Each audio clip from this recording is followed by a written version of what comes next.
It has been over 46 days since the start of the wipe as of the recording of this video, but this wasn't just a regular wipe. BSG wanted to try some new things with gameplay mechanics that have been integral since their introduction, one of which was completely locking down the flea market for 2 weeks just to see what would happen. Funnily enough, it ended up being closer to 3 weeks when everything was all said and done. It was the first time since the flea market was added that the entirety of it was completely locked off. No barters, no listings, nothing. I was both excited and interested to see what the general consensus was going to be from the community. I had a feeling that people would despise the change and just want it back. But to my surprise, it seemed like people were okay with it being gone for 2 weeks.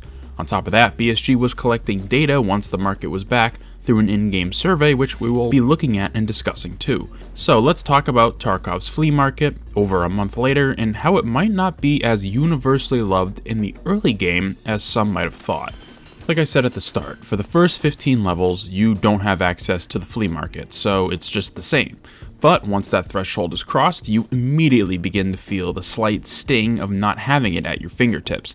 Those expensive GPUs you found? Well, you can't sell them. Any other rare items you want to liquidate for rubles, you need to hang on to until the embargo is lifted. But what really opens your eyes to how much this mechanic has impacted the community is whenever you take down another PMC who's a higher level than you and you look at their gear. It's usually nothing too crazy. A lightly modded rifle and some basic protection. Some people can level up very fast in this game, especially those first 15 levels, which means if they have the money to spend, they can roll that into a kit that could theoretically carry them for tons of levels.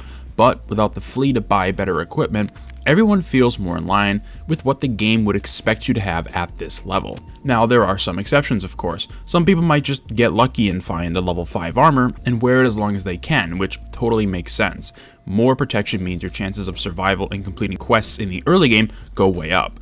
They might also be using good ammo they find on woods or reserve or wherever it might be, because surprisingly, good ammo isn't that uncommon these days to be around on maps in small doses, or big depending on what you find. 120 rounds of 545 BT do exist out in the wild, which for around level 15 is very strong. But still, pre-level 15 Tarkov, even without the flea market, feels like the early game of Stalker, the hobo phase as it's called in that game, where you're just using whatever you get your hands on is the best of times because it feels the most fair.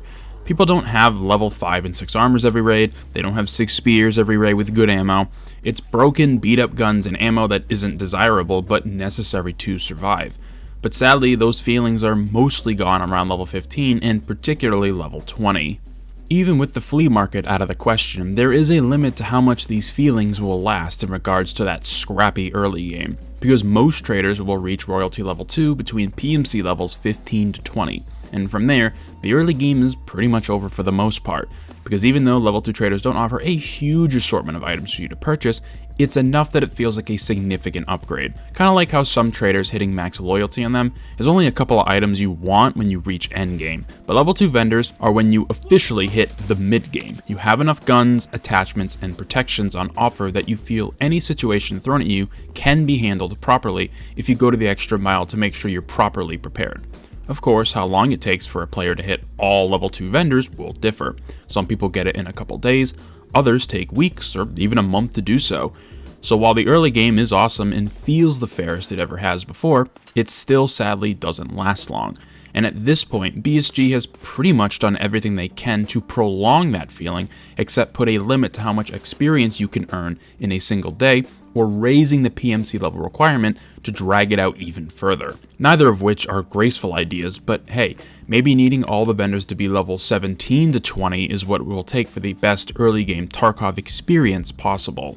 Once the flea market was back in the game, BSG did an in-game survey and asked some questions about what the consensus was with restricting the flea market on wipe day, and to my surprise, they actually shared the results and data with the player base through the client.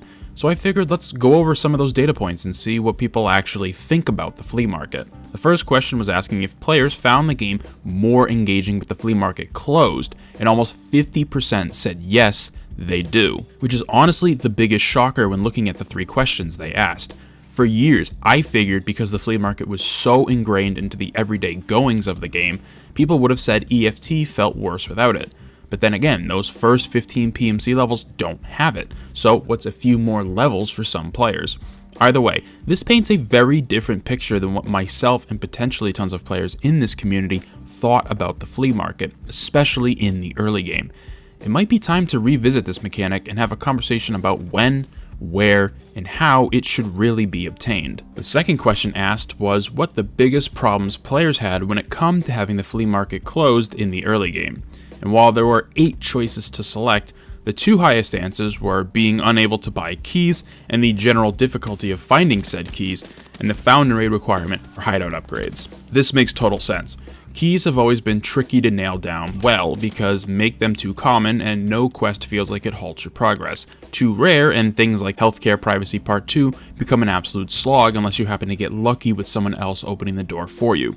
More barters for keys would solve this problem, and more static spawns for quest keys would also help ease this pain. Even if it becomes a mad dash to get to a spawn location, eventually you will be the one that gets there first and can loot it. The other answer of found and raid hideout upgrades also makes sense. These 2 changes together at the same time were a real 1-2 punch combo for the entire game. I still personally think if we're going to proceed with no flea market when it's time for a wipe, we don't need found and raid for the hideout.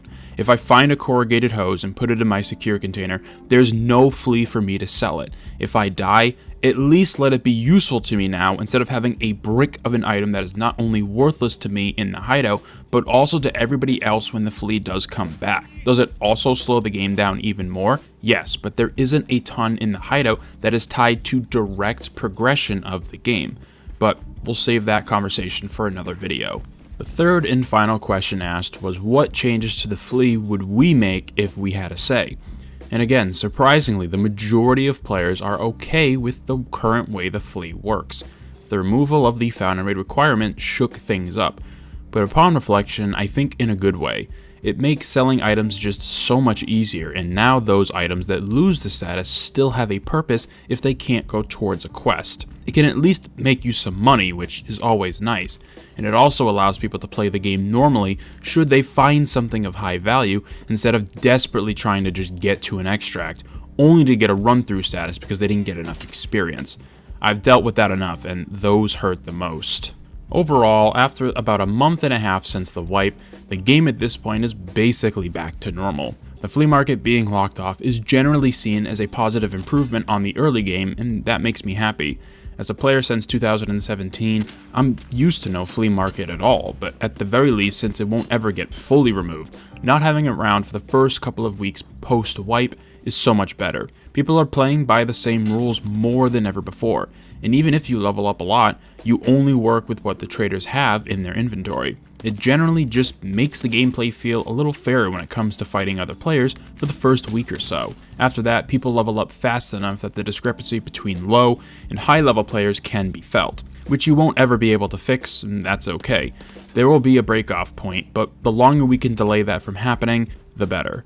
Thank you very much for taking the time out of your day to watch this video. Let me know down in the comment section below your thoughts about the flea market changes as a whole, the data BSG collected, and be sure to subscribe for more videos about how large, sweeping game changes can in fact sometimes be for the better, even in the short term.